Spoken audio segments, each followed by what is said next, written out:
नमस्कार, मैं उमेश कुमार स्वागत करता हूं आप सभी का आपके अपने YouTube channel HK knowledge in more पर। मैं बात करने जा रहा हूं एक बहुत ही महत्वपूर्ण टॉपिक पर, जो कि कृषि विज्ञान के तत्व और गणित एग्रीकल्चर साइंस से संबंधित है। क्योंकि ये जो कंटेंट है इसको साइंस के स्टूडेंट भी पढ़ सकते हैं, बायोलॉजी के स्टूडेंट भी पढ़ सकते हैं, किसी भी प्रकार की कॉम्पिटिटिव एग्जाम की तैयारी कर रहे हैं जिनमें ये लाइफ साइकिल होगा, उनके लिए भी काफ़ी इंपॉर्टेंस रखता है। तो मैं बात कर रहा हूँ life cycle of grass hopper की। वीडियो पसंद आता है प्लीज़ वीडियो को लाइक करें, शेयर करें, कमेंट करें। चैनल पर पहली बार आए तो प्लीज़ चैनल को सब्सक्राइब करने ना भूलें ताकि नए वीडियो की अपडेट आपको प्राप्त हो। चलिए शुरू करते हैं। Life cycle of grass hopper के बारे में बात करें तो मैं शुरुआती कंटेंट थोड़ा सा ये कहना चाहूँगा कि ग्रास हॉपर सभी ने देखे होंगे, ठीक है। अगर बात करें किंगडम की तो ये जो ग्रास हॉपर का किंगडम है वो एनिमिलिया किंगडम के अंतर्गत आता है। फाइलम जो होता है आर्थ्रोपोडा होता है, क्लास इंसेक्टा होता है, सब क्लास टेरिगोटा, डिवीजन एक्सब टेरिगोटा होता है और ऑर्डर जो होता है आर्थोप्टेरा है। अगर जाति की बात करें तो सामान्यतः जो जाति पाई जाती है सिस्टोसर्का अमेरिकाना, सिस्टोसर्का माइग्रेटेरिया एंड रोमेलिया माइक्रोप्टेरा, पैसिलो सीरम पिक्टस, ऐसे करके कुछ प्रजातियां हैं जो यहाँ पर आपको देखने को मिल सकती है। तो मैं कुछ जो नाम मैं भी बताया उसमें से कुछ लिख रहा हूँ। जैसे एक होता है सिस्टोसर्का माइग्रेटेरिया, ठीक है। अभी मैंने नाम बोला सिस्टोसर्का,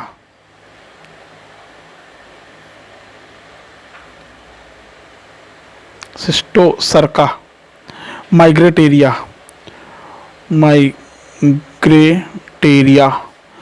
ठीक है। इसी सिस्टोसर्का माइग्रेटेरिया में एक और स्पीसीज होती है जिसको हम लोग कहते हैं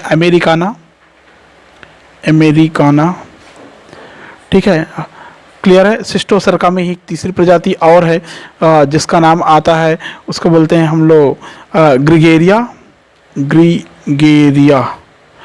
क्लियर है। तो ऐसे सिरटा कैंथ्रिक्स सक्सिनेटा करके आता है। ये कुछ प्रजाति है इसकी, कुछ स्पीसीज सब स्पीसीज में आते हैं और याद रखेंगे आप लोग। मैंने शुरुआत में कहा कि एनिमलिया या जंतु जगत का ये एनिमल है। डिस्ट्रीब्यूशन की बात करें, वितरण की बात करें तो सर्वव्यापी है, हर जगह मिलेगा। प्रायः जो पश्चिमी भाग है, जो मैदानी इलाका है, उन इलाकों में अधिकतर मिलेंगे। अफ्रीका और एशियाई जातियाँ प्रवासी के रूप में आप कहीं भी ढूंढ सकते हैं, मिल जाएगा आपको। आवास की बात करें, स्वभाव की बात करें तो टिड्डे घास के मैदान में अधिकतर आपको मिलेंगे। जहाँ पर पत्ती वनस्पति की ज़्यादातर बहुलता होगी उन स्थानों पर आपको ये देखने को मिल सकते हैं। क्लियर है। अगर शरीर की बात करें तो टिड्डा एक बड़ा कीट होता है, आपने देखे होंगे। लगभग 8 सेंटीमीटर लंबा, शरीर लंबा, बेलनाकार, द्विपार सम्मित वाला होता है। रंग प्राय पीताभ भूरा हो सकता है।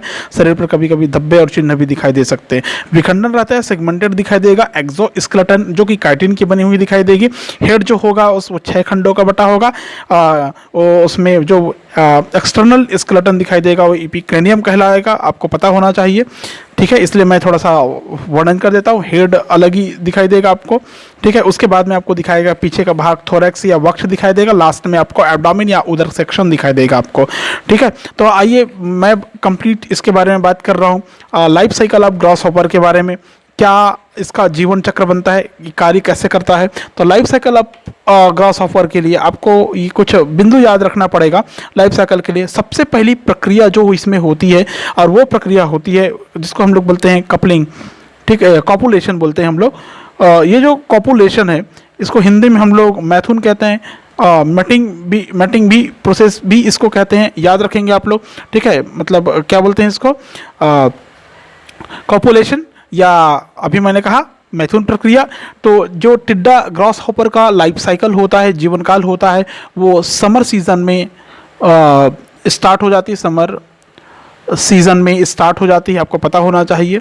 जिस समय कॉपुलेशन करना होता है उस समय जो मेल ग्रास हॉपर रहता है वो फीमेल ग्रास हॉपर की लुम्बर सेक्शन में ऊपर चढ़ जाता है या उस पर आरोहित हो जाता है। उसके बाद में जो फीमेल ग्रास हॉपर होता है उसकी वेजाइना में अपने जो मेल वाला जो ग्रास हॉपर रहता है वो अपने पेनिस को प्रवेश कराकर उसमें आखिर में मीटिंग या कॉपुलेशन प्रक्रिया के दौरान जो स्पर्म जूस जो होता है, शुक्र रस जो होता है उसको छोड़ देता है, और जो एक्सक्रेट किया हुआ वो जो स्पर्म होता है उसको एक शुक्रगाही की नलिका जो होती है उसके द्वारा कलेक्ट कर ली जाती है, और जो वेजाइना से गुजरते हुए अंडे होते हैं उसके साथ में वहाँ पर फर्टिलाइजेशन की क्रिया करने के लिए वो पहले वेट करता है, बाद में जाके वो क्रिया कर लेते ही, ठीक है। ये फीमेल जो होते हैं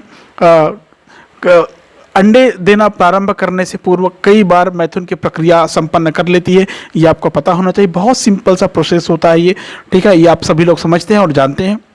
नेक्स्ट प्रोसीजर जो आता है कॉपुलेशन के बाद में वो होता है सेकेंड नंबर में आता है आफ्टर द कॉपुलेशन या मीटिंग या मैथुन की प्रक्रिया के बाद, जिसको हम लोग कहते हैं फर्टिलाइजेशन। फर्टिलाइजेशन की प्रक्रिया में होगा क्या, देखिए निषेचन भी आप लोग समझते हैं और जानते हैं। मैं क्लियर कर देता हूं कि जो ओविडक्ट में जो स्पर्म आई हुई रहती है, जो ओविडक्ट में जो स्पर्म रहता है, ठीक है, ओविडक्ट में जो स्पर्म रहता है उस स्पर्म के पास से जो मैच्योर ओवम आते रहते हैं, मैच्योर ओवम जो आते रहते हैं, ठीक है, लगभग 3 to 5 मिलीमीटर इसका लेंथ बताई गई है, 3 to 5 मिलीमीटर लेंथ में होता है। और योक इसमें प्रेजेंट होता है, एक लाइट कह सकते हैं बहुत थीन वॉल की एक मेम्ब्रेन होती है जो काफ़ी दृढ़ हो सकती है, ब्राउन कलर की होती है, ब्राउन कलर की एक शैक या कवच से ढका होता है, शील्ड से ढका हुआ रहेगा, जो शुक्रग्राहिका से जो आने वाली स्पर्म है कवच में एक छोटे से छिद्र के द्वारा, ये जो कवच होता है ओवम के चारों तरफ जो कवच होता है उसमें एक छोटा सा पोर होता है, पोरस होता है, छिद्र होता है, वहाँ से स्पर्म अंडर एग में प्रवेश करता है, एंटर करता है, और मेल स्पर्म को या मेल गैमेट को वहाँ पर एग के साथ में फ्यूज्ड करता है या संगलित करता है। क्या करता है, फ्यूज्ड करता है या संगलित करता है, ठीक है। अब क्या होता है, जो एग सेल रहता है उसके चारों ओर एक चमड़ी जैसे संरचना बन जाती है जिससे एक एम्ब्रियो का फॉर्मेशन होता है। किसका फॉर्मेशन होता है, फ्यूज्ड के बाद में एम्ब्रियो का फॉर्मेशन होता है, ये याद रखेंगे आप लोग, एम्ब्रियो का फॉर्मेशन होता है। तब पहले हुआ मीटिंग प्रोसेस, उसके बाद में आता है फर्टिलाइजेशन की प्रक्रिया। फर्टिलाइजेशन की प्रक्रिया के बाद आपको देखने को मिलता है जो थर्ड नंबर में आएगा फर्टिलाइजेशन की प्रक्रिया के पश्चात, वो होता है ओविपोजिशन या अंड निक्षेपण बोलते हैं जिसको हम लोग, ठीक है, ओविपोजिशन या अंड निक्षेपण कहते हैं इसको। ये अंड निक्षेपण या ओविपोजिशन का मतलब होता है जब मीटिंग प्रोसेस हो जाती है तो थोड़ी देर के बाद जब अंडे देने की प्रक्रिया प्रारंभ हो जाती है, जितने समय मीटिंग प्रक्रिया होती है उससे थोड़ी देर बाद ही अंडे देना प्रारंभ हो जाती है, जो थोड़ी देर बाद हेमंत ऋतु तक चलती है, जो बसंत ऋतु आती है वहाँ तक चलती है। जो फीमेल बॉडी होती है, फीमेल अपने जो एग सेल होता है उसको अंड निक्षेपक से अर्थ में या पृथ्वी में एक छोटी सुरंग बनाती है जिसमें लगभग 20 अंडों का एक गुच्छा निक्षेपित कर देती है। मतलब छोटा सा एक सुरंग बनाती है, एक होल नुमा संरचना बनाती है मिट्टी में, और वहाँ पर लगभग 20 अंडों का एक गुच्छा निक्षेपित कर देती है। 20 एग, ये जो एग होता है ये फर्टिलाइज्ड होता है, याद रखेंगे। निषेचित अंडा निक्षेपित कर देती है। ये जो एग सेल होते हैं, एग होते हैं, ये कलेक्टिंग ग्लैंड्स के द्वारा सीक्रेट एक सीमेंट जैसे जो प्रोडक्ट होते हैं, मटेरियल होते हैं, उससे परस्पर चिपक कर एग पॉड बना लेते हैं। क्या बना लेते हैं, ये एग पॉड बना लेता है, अंडफली बना लेता है, ठीक है। एक अकेली मादा, आपको पता होना चाहिए कि 10 गुच्छों में लगभग 200 अंडे दे सकती है। मतलब लगभग 10 कहना चाहिए बंचेस में ये अंडे देने की क्षमता रखती है, और पर बंचेस हर गुच्छे में लगभग 20 एग होगी तो कम्प्लीटली 200 एग देने की क्षमता रखती है। मीटिंग प्रोसेस या कॉपुलेशन प्रोसेस व जो अंड ओव्यूलेशन होता है, एगिलेशन बोलते हैं जिसको हम लोग एगिलेशन बोलते हैं, अंड उत्पत्ति के कुछ दिन बाद माता पिता की मृत्यु हो जाती है, ये क्लियर होना चाहिए। उसके बाद में जो फर्टिलाइज्ड एग निकला हुआ है, ये फर्टिलाइज्ड एग डेवलपमेंट करती है, मतलब परिवर्धन होता है, इसमें विकास होता है कम्प्लीटली, और क्या बनता है वो देखिए। इसमें क्या होगा, डेवलपमेंट होगा। डेवलपमेंट के लिए जो भ्रूणी परिवर्धन होगा लगभग 3 वीक का होगा। इसमें जो एग डेवलपमेंट होगा वो 3 वीक का होगा। कितने वीक का होगा, 3 वीक का एग डेवलपमेंट होगा। इसके बाद भ्रूण एक डिस्पोज में प्रवेश कर जाता है, मतलब विश्राम काल में प्रवेश कर जाता है। बाद में शरद ऋतु का जो उपर्युक्त अनुकूल समय आएगा उसमें भोजन की कमी के समय को सुरक्षित रखकर गुजार देता है। आपको पता होना चाहिए शरदकालीन में बसंत ऋतु आने पर फिर से भ्रूण में फिर से वृद्धि होने लगती है, एम्ब्रियो में फिर से वृद्धि होने लगती है, और जो शिशु वाला जो टिड्डा रहता है जिसको हम लोग निम्फ कहते हैं वो अंडे से बाहर निकलता है। आफ्टर द 3 वीक जब कौन सा सीजन आता है, शरदकालीन विंटर सीजन आता है, सॉरी विंटर सीजन के बाद जो बसंत ऋतु आती है, ठीक है, बसंत सीजन में क्या होता है, निम्फ अंडे से बाहर निकलती है।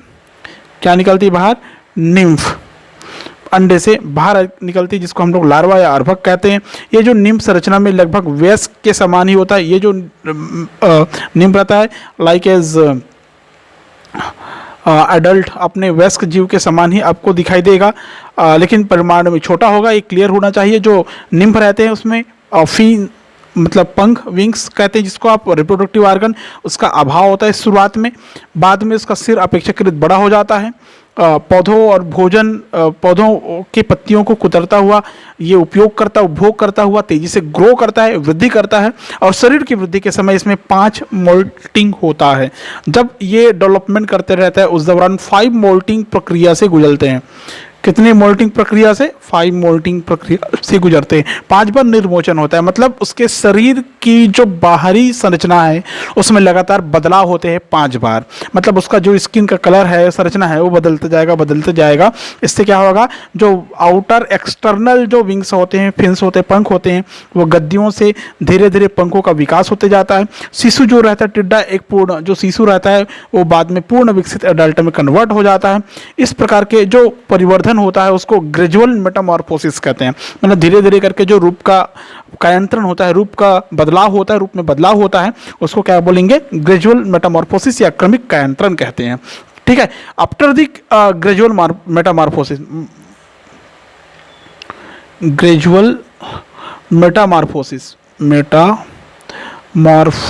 आफ्टर द ग्रेजुअल मेटामॉर्फोसिस ये कंप्लीटली कन्वर्ट हो जाता है एडल्ट में।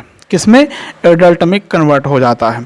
क्लियर है। इस प्रकार आपने देखा मैथुन की क्रिया के पश्चात कैसे एक पूर्ण वयस्क एडल्ट का फॉर्मेशन होता है। इस पूरी प्रक्रिया में आपने ये देखा कि कुछ एग का फॉर्मेशन हुआ, जो एग बाद में सिंपल एग, पहले एक सिंपल एग रहता है, बाद में फर्टिलाइज्ड एग कहलाता है, उससे निम्फ निकलता है।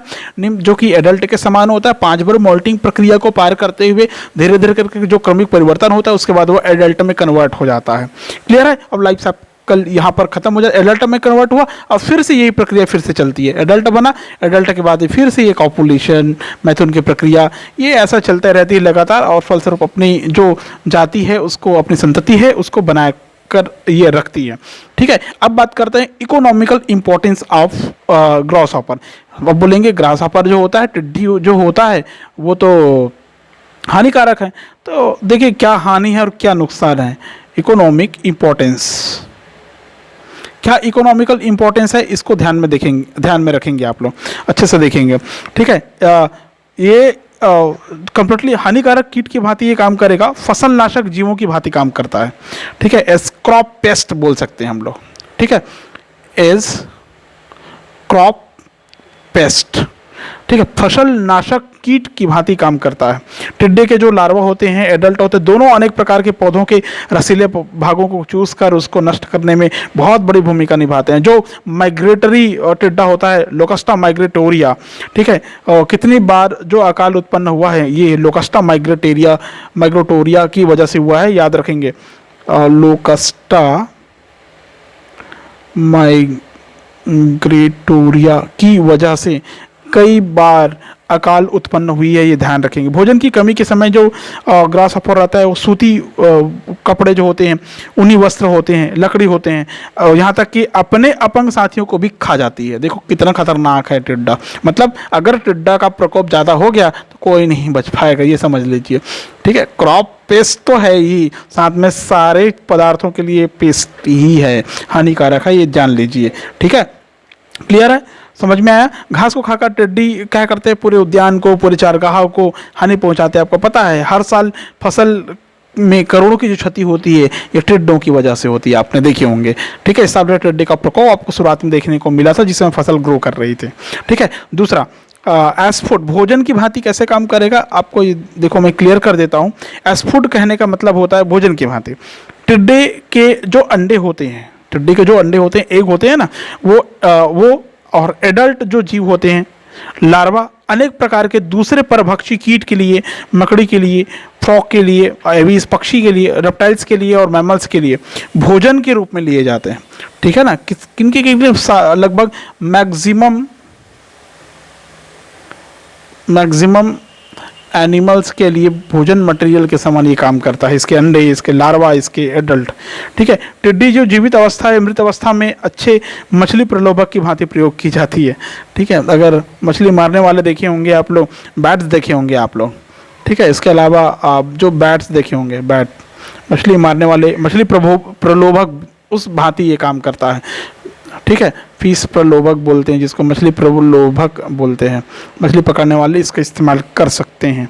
ठीक है, कभी कभी मनुष्य के भोजन की भांति भी प्रयोग किया जाता है। मैक्सिको, जापान, फिलीपींस में ये भोजन के रूप में प्रयोग किया जाता है। देखो, मैक्सिको में, जापान में, फिलीपींस में भोजन के रूप में प्रयोग किए जाते हैं। अमेरिकन इंडियन व विश्व के अन्य भागों में आदिवासी इन्हें सामान्यतः खाते हैं, ऐसा बताया गया है। मैंने तो देखा नहीं, अगर आपने देखे तो अच्छी बात है, लेकिन आप जान लीजिए ऐसा होता है।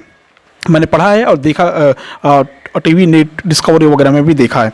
मध्यस्थ परपोषी की भांति भी काम करता है। एज इंटरमीडिएट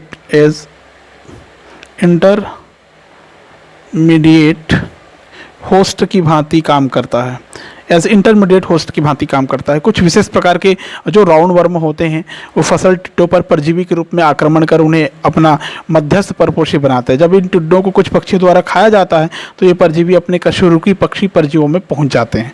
क्लियर है? तो ऐसे ये इकोनॉमिकल इंपॉर्टेंस रखता है। उसके बाद में आता है कंट्रोल ऑफ ग्रॉसहॉपर। कंट्रोल कैसे करेंगे, ये बहुत बड़ा मैटर है, क्योंकि अगर आप लोग फसल ग्रो करते हैं, क्रॉप प्रोडक्शन करते हैं, तो आपको कंट्रोल भी पता होना चाहिए कि कैसे कंट्रोल करेंगे आप इसको। ठीक है, तो अब तो सबसे कई उपाय तो आज आ ही चुका है।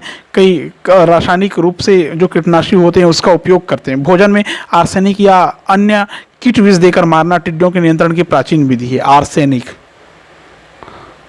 ये जो आर्सेनिक करके जो केमिकल आता है, इसका उपयोग भोजन के साथ में दे सकते हैं। विथ फूड मटेरियल के साथ देने से भोजन को भोजन के रूप में ग्रहण करेगा, आर्सेनिक उसके शरीर में पहुंचेगा, उसके इंटरनल ऑर्गन को डैमेज कर देगा। ठीक है, और एक विधि आती है जिसको आप लोग जानते हैं, BHC, बेंजीन हेक्साक्लोराइड। ठीक है, एल्ड्रीन के रूप में जो होता है, एल्ड्रीन के रूप में होता है, क्लोरोडाइन के रूप में होता है, डैन के रूप में होता है। ठीक है, डाईएल्ड्रिन, हेप्टाक्लोर, मेथॉक्सीक्लोर, टॉक्सीफन, ऐसे बहुत सारे होते हैं। इसके अलावा रासायनिक रूप से कई प्रकार के और दूसरे कीटनाशी का छिड़काव भी किया जा सकता है, जिसके उपयोग करते ही सारे ग्रासहॉपर के जो लार्वा होते हैं या ग्रासहॉपर जो होते हैं वो उसके ऑर्गन डैमेज हो जाते हैं और वो मर जाते हैं।